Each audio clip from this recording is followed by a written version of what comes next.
Não, eu pensei que você tinha fazendo assim, ó, pra cima de minha mãe tem. Tá todo mundo cortando o cabelo agora?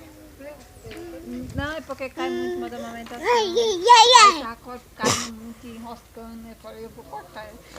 Peguei a tesoura. Oi, Silvia.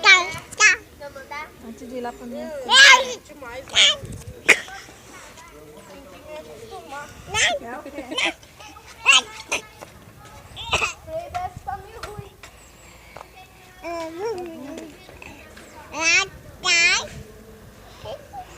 Dá mesmo esse celular.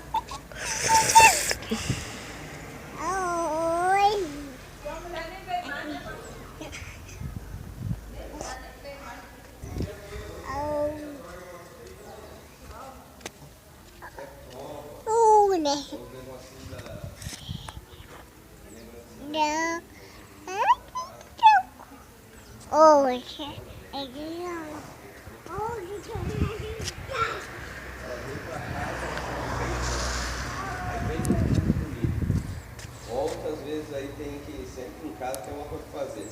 Aí depois fica lá.